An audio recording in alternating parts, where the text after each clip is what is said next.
Hello everyone, welcome to dear electronic engineer. आज के इस वीडियो में हम electronic mechanic trade first year के module 7 active and passive component chapter के निमी क्वेश्चन बैंक से सारे एमसीक्यू पढ़ेंगे और प्रैक्टिस करेंगे। ये वीडियो आईटीआई स्टूडेंट के लिए बहुत हेल्पफुल रहेगा, स्पेशली उनके लिए जो फर्स्ट ईयर की एग्ज़ाम प्रिपरेशन कर रहे हैं। और कुछ ही दिनों के बाद मैं इस चैनल पर आईटीआई इलेक्ट्रॉनिक मैकेनिक ट्रेड का कंप्लीट सिलेबस कवर करूंगी और हर चैप्टर के एमसीक्यू सेपरेटली अपलोड करूंगी ताकि आप अपना preparation step by step easily कर सको। तो वीडियो को एंड तक ज़रूर देखिए और साथ साथ आंसर ट्राई कीजिए। इस वीडियो में हम मॉड्यूल 7 के सिर्फ कुछ पोर्शन कवर करेंगे, क्योंकि मॉड्यूल 7 का सिलेबस थोड़ा ज़्यादा बड़ा है तो ऑब्वियसली क्वेश्चन भी ज़्यादा ही होंगे। पार्ट 1 में हम हाफ क्वेश्चन देखेंगे और पार्ट 2 में बाकी सारे क्वेश्चन कवर करेंगे। मैं इस वीडियो को छोटा रख रही हूँ ताकि आप लोग इजीली देख सको और समझ सको। अदरवाइज़ आपको अगर कुछ डाउट हो किसी क्वेश्चन में तो आप कमेंट कर सकते हैं, मैं उसका शॉर्ट एक्सप्लेनेशन वीडियो बनाऊँगी। तो मॉड्यूल 7 में हम 159 से स्टार्ट करेंगे, क्योंकि 158 तक हम मॉड्यूल 6 में कंप्लीट कर चुके हैं। तो क्या है 159 number question, what is the type of transformer. ये जो ट्रांसफार्मर का डायग्राम है ये किस प्रकार का ट्रांसफार्मर है। ऑप्शन ए है आइसोलेशन ट्रांसफार्मर। आइसोलेशन ट्रांसफार्मर क्या होता है? आइसोलेशन ट्रांसफार्मर का primary and secondary winding same होता है, इसका वोल्टेज भी आउटपुट में सेम होगा, बट ये बेसिकली यूज़ होता है सेफ्टी के लिए, इक्विपमेंट प्रोटेक्शन के लिए और नॉइज़ फिल्टरिंग के लिए हम यूज़ करते हैं आइसोलेशन ट्रांसफार्मर। ऑप्शन बी है सिंगल फेज ट्रांसफार्मर। ये सिंगल फेज सप्लाई के लिए यूज़ होता है। Option C low frequency transformer. Low frequency transformer low frequency signal के लिए डिज़ाइन किया गया है।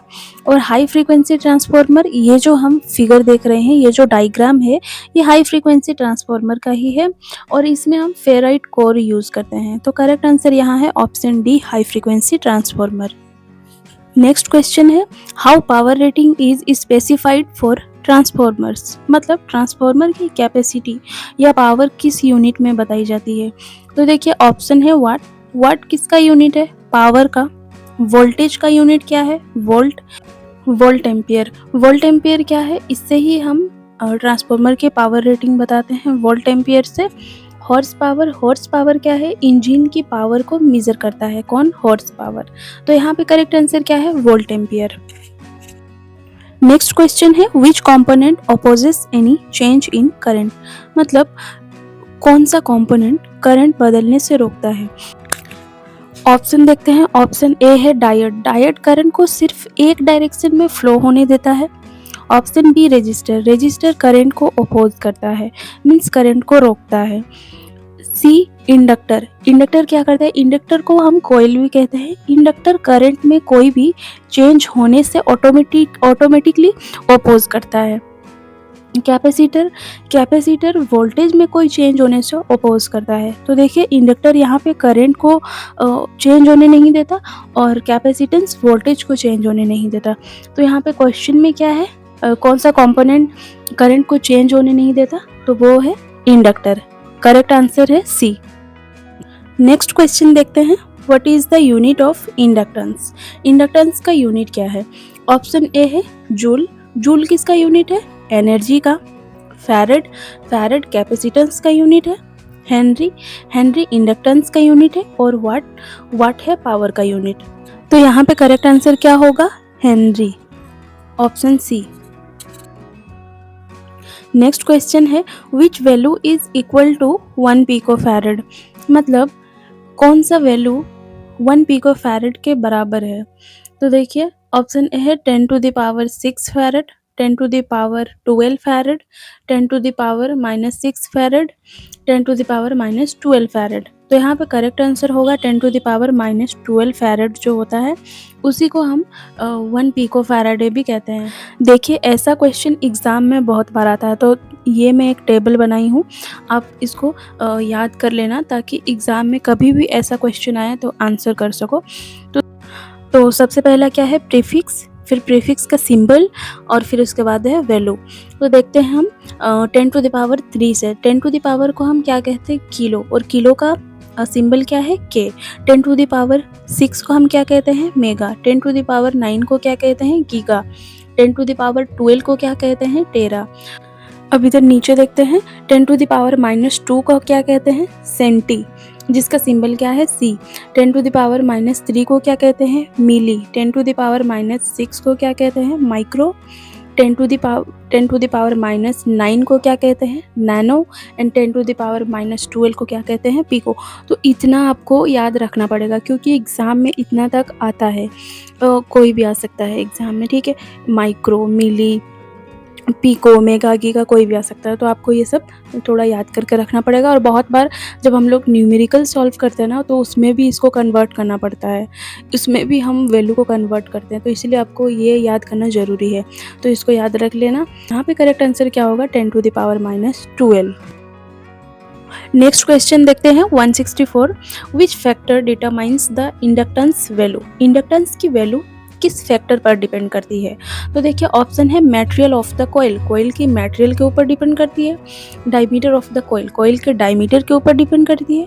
Frequency of the current, current की फ्रीक्वेंसी के ऊपर डिपेंड करती है। या फिर current flow through the coil, coil में जो करंट फ्लो हो रहा उसके ऊपर डिपेंड करती है। तो देखिए यहाँ पे करेक्ट आंसर है material of the coil, option A is correct.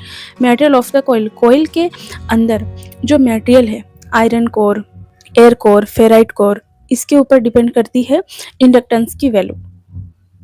Next question, what is the name of the type of register. ये जो रजिस्टर का पिक्चर देख रहे हैं ये किस प्रकार का रजिस्टर है। तो देखिए ये रजिस्टर में 3 टर्मिनल है एक्स वाई जेड, और ये जो वाई है ये वाइपर के साथ कनेक्ट है। तो देखिए अगर ये वहाँ वाइपर है तो इसका मतलब यही है कि ये फिक्स रजिस्टर तो नहीं है। तो यहाँ पे हम फिक्स रजिस्टर को एलिमिनेट कर देते हैं। Fix low wattage type, high wattage fix type, B और सी को हम यहाँ पे एलिमिनेट कर देंगे। तो क्या बचा carbon type variable and wire wound type variable. But ये wire wound type variable resistor भी नहीं है क्योंकि वायर वुड रजिस्टर जो होता है उसमें वायर वाइंडिंग होते हैं, तो ये भी नहीं है। अब ये option A carbon type variable register है। ये एक टाइप का वेरिएबल रजिस्टर है और इसको हम पोटेंशियोमीटर भी कहते हैं, बट पर्टिकुलरली अगर इसका नाम बताएं तो कार्बन टाइप वेरिएबल रजिस्टर है। तो करेक्ट आंसर क्या होगा ऑप्शन ए।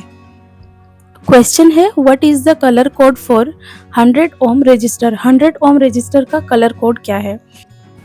रजिस्टर का कलर कोड फाइंड करने के लिए रजिस्टर का कलर कोडिंग पता होना बहुत ज़रूरी है। तो रजिस्टर का कलर कोडिंग अगर आपको पता है तो आप इजीली इसको फाइंड कर सकते हैं। अदरवाइज़ मैं आपको एक शॉर्ट ट्रिक देती हूँ, इसके थ्रू भी हम कलर कोडिंग फाइंड कर सकते हैं। तो ये रजिस्टर कलर कोडिंग वाला जो क्वेश्चन है ये हर एग्ज़ाम में आता है इलेक्ट्रॉनिक्स का। अगर आप फर्स्ट ईयर में हैं तो भी एक क्वेश्चन आएगा ही, सेकंड ईयर में है तो भी क्वेश्चन आएगा। अगर आप कोई कम्पिटिटिव एग्ज़ाम देते हो ना तो उसमें भी एक क्वेश्चन कंपलसरी है। तो इसीलिए ये एग्ज़ाम पॉइंट ऑफ व्यू से बहुत ज़्यादा इंपॉर्टेंट है। तो हम इसको बहुत ज़्यादा डीप में नहीं पढ़ेंगे क्योंकि इसमें वीडियो बहुत ज़्यादा लॉन्ग हो जाएगा। तो इसको मैं सेपरेट वीडियो एक बनाऊँगी रजिस्टर का कलर कोडिंग। बट अभी हम शॉर्ट में जानते हैं। तो शॉर्ट में देखिए कैसे है। शॉर्ट ट्रिक है B Roy, Great Britain, very good wife. B for क्या है ब्लैक, सेकंड बी जो है brown, R for red, O orange, Y for yellow. और यहाँ पे जो भी कैपिटल लेटर है आपको उसको कंसिडर करना है और जो भी स्मॉल लेटर है उसको छोड़ देना है। तो यहाँ पे जो ग्रेट है यहाँ से आपको सिर्फ जी लेना है ग्रीन, और बी जो है ये ब्लू, वी जो है वॉयलेट, एंड जी जो है ग्रे, और डब्ल्यू जो है वाइट। और यहाँ पे अगर हम लोग नंबर लिखेंगे तो कैसे लिखेंगे। जो ब्लैक है सबसे पहला नंबर 0 से हम स्टार्ट करेंगे, 0 1 2 3 4 ऐसे करके 9 तक है। ओके, तो अब रजिस्टर का कलर कोडिंग आपको पता चल गया शॉर्ट में, और इसका नंबर भी पता चल गया। अब इसको थोड़ा प्रैक्टिस करना तो ये याद हो जाएगा। B Roy, Great Britain, very good wife. Okay, अब हम हमारा जो क्वेश्चन था 100 ओम रजिस्टर का कलर कोडिंग फाइंड करना, वो हम फाइंड करते हैं। 100 ओम में जो फर्स्ट नंबर है उसको हम फर्स्ट डिजिट कहते हैं, जो सेकंड नंबर है उसको सेकंड डिजिट, और जो थर्ड है उसको मल्टीप्लायर कहते हैं। तो मल्टीप्लायर को हम क्या करते हैं 10 to the power 1, 10 to the power 0 ऐसे करके लिखते हैं, जो भी उसका वैल्यू होता है। तो यहाँ पे देखिए फर्स्ट डिजिट को हम 1 जैसे है वैसे ही लिखेंगे, 0 सेकंड डिजिट को जैसे है वैसे ही लिखेंगे, इनटू जो थर्ड में है 0, ये मल्टीप्लायर है तो इसको हम 10 टू द पावर 0 लिखेंगे, 10 टू द पावर, और ये जो 0 है इसी को हम एज इट इज़ लिखेंगे 0। देन अब हम इसको सॉल्व करेंगे तो क्या होगा, 10 ऊपर जो 10 है उसको वैसे ही लिखेंगे, और जो ये 10 टू द पावर 0 है, 10 टू द पावर 0 को हम और क्या कहते हैं, 1 कहते हैं। तो अब ये 10 टू द पावर 0 जो है उसको मैं 1 लिखी। उसके बाद में अब हम इसको कन्वर्ट करेंगे कलर कोड में। तो कलर कोड 1 के लिए क्या है, ब्राउन जो है 1 में, तो 1 का मतलब क्या है, ब्राउन लिखी। और अब 0 जो है, 0 के लिए क्या यूज़ होता है, ब्लैक, और 1 का कलर कोडिंग क्या है, ब्राउन। तो यहाँ पे करेक्ट आंसर क्या हो जाएगा, 100 ओम का कलर कोडिंग क्या है, brown, black, brown. Next question देखते हैं, how many ohms is equal to 1 mega ohms. 1 ohm के बराबर कितने ओम है। तो देखिए यहाँ पे 1 मेगा ओम का मतलब 10 टू द पावर 6, और 10 टू द पावर 6 में कितने जीरोज होते हैं, 6 जीरोज होते हैं, और 10 टू द पावर 6 में कितने जीरोज होते हैं, 3 जीरोज होते हैं। तो अब 10 टू द पावर 6 जीरोज किस में आ रहे हैं, तो देखिए ऑप्शन सी 1000 और किलो वाट लिखा है, तो 1000 30, और जो ये किलो वाट लिखा है, किलो मतलब भी 30, तो 3 कितना हुआ, 6 जीरोस, मतलब option C is correct. Next question है, determine the current flow through 2K ohm resistor और R2। इस सर्किट में जो 2K रजिस्टर है इसके थ्रू कितना करंट फ्लो हो रहा है वो बताना है। तो फाइंड क्या करना है, करंट, और करंट के लिए फॉर्मूला क्या होता है, ओम्स लॉ के according I equal to B/R। बस यही फॉर्मूला हमें यहाँ भी अप्लाई करना है, I equal to B/R, but यहाँ पे हम R2 फाइंड कर रहे हैं, इसीलिए I इक्वल टू B/R2। तो यहाँ पे B कितना है, V है 12 वोल्ट, और R2 कितना है 2K को हम 2000 में लिख सकते हैं। अब हम इसको सॉल्व करेंगे, 12/2000 को आप सॉल्व करेंगे, आंसर आएगा 0.006 एम्पियर, और जो 0.006 एम्पियर को हम 6 मिली एम्पियर भी लिख सकते हैं। तो करेक्ट आंसर क्या होगा, ऑप्शन बी, सी, 6 मिली एम्पियर। नेक्स्ट क्वेश्चन देखते हैं, which property of the capacitor stores electrical energy in electrostatic field. मतलब कैपेसिटर की कौन सी प्रॉपर्टी इलेक्ट्रोस्टैटिक फील्ड में इलेक्ट्रिकल एनर्जी स्टोर करती है। तो ऑप्शन है डाइलेक्ट्रिक, ये इंसुलेटर का साइंटिफिक नेम भी है, और कैपेसिटर के बीच का डाइलेक्ट्रिक मटेरियल ही एनर्जी स्टोर करता है इलेक्ट्रोस्टैटिक फील्ड के फॉर्म में। और ऑप्शन बी है कैपेसिटेंस। कैपेसिटेंस क्या है, कैपेसिटर कितनी एनर्जी स्टोर कर सकती है वो मेज़र करता है कौन, कैपेसिटेंस मेज़र करता है स्ट्रे कैपेसिटेंस। स्ट्रे कैपेसिटेंस क्या है, ये तो अनवांटेड कैपेसिटेंस होती है सर्किट में। एंड कैपेसिटिव रिएक्टेंस ऐसी सर्किट में ऑपोजिशन मेजर करती है। तो यहाँ पे करेक्ट आंसर क्या होगा, dielectric, option A is correct. Next question, which unit is use to measure capacitance value. Capacitance value को मेजर करने के लिए कौन सी यूनिट यूज़ होती है।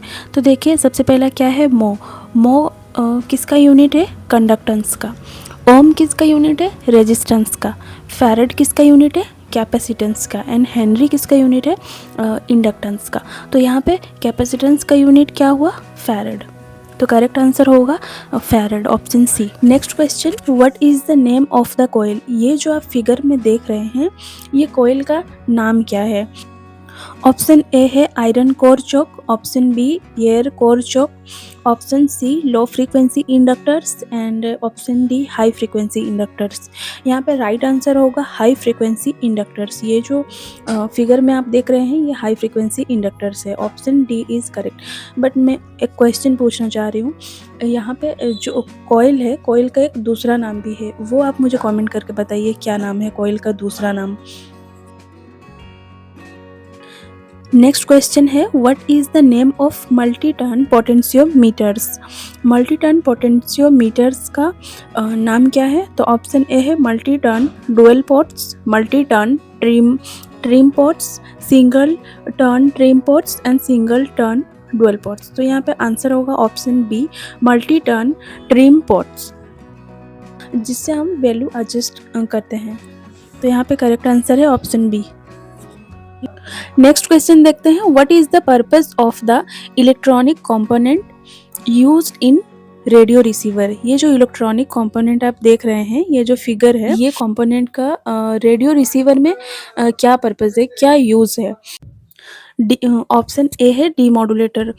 डीमॉड्यूलेटर से पहले आपको मॉड्यूलेटर के बारे में बताती हूँ। जब भी हम सिग्नल को लॉन्ग डिस्टेंस तक ट्रांसमिट करना चाहते हैं, दो फ्रीक्वेंसी को मिलाकर कन्वर्ट करते हैं, हम एक हाई फ्रीक्वेंसी में कन्वर्ट करते हैं। मॉड्यूलेटेड फ्रीक्वेंसी होता है और कैरियर फ्रीक्वेंसी होता है। ये दोनों को मिलाकर हम एक हाई फ्रीक्वेंसी क्रिएट करते हैं जो कि लॉन्ग डिस्टेंस तक सिग्नल को ट्रांसमिट करता है। अब मॉड्यूलेशन में हम दो फ्रीक्वेंसी को मिक्स करके हाई फ्रीक्वेंसी बना रहे हैं। अब वही फ्रीक्वेंसी को अगर हम लोग को सेपरेट करना है तो हम लोग डीमॉड्यूलेटर यूज़ करते हैं। ट्यूनिंग सर्किट को फ्रीक्वेंसी सिलेक्टर भी कहते हैं। जब हम रेडियो रिसीवर में कोई स्टेशन को सुनना चाहते हैं तो उसके लिए क्या करना होगा, हम लोग को एक पर्टिकुलर फ्रीक्वेंसी सिलेक्ट करना होगा जो वो स्टेशन को कनेक्ट कर सके। तो उसके लिए ट्यूनिंग सर्किट हम यूज़ करते हैं। ऑप्शन सी है ऑडियो एम्प्लीफिकेशन। ऑडियो एम्प्लीफिकेशन क्या है? ये वीक सिग्नल को बड़ा और क्लियर सुनाई देने लायक बनाता है। Option D automatic gain control. जैसे कि नाम से ही पता चल रहा है, ये सिस्टम खुद ब खुद वॉल्यूम एडजस्ट करता है। तो यहाँ पे करेक्ट आंसर क्या होगा? Tuning circuit. ये जो आप डायग्राम देख रहे हैं, ये ट्यूनिंग सर्किट का है। इस वीडियो में हम इतना ही क्वेश्चन देखेंगे। पार्ट 2 में हम सारा क्वेश्चन कवर करेंगे मॉड्यूल 7 का। So thanks for watching and all the best.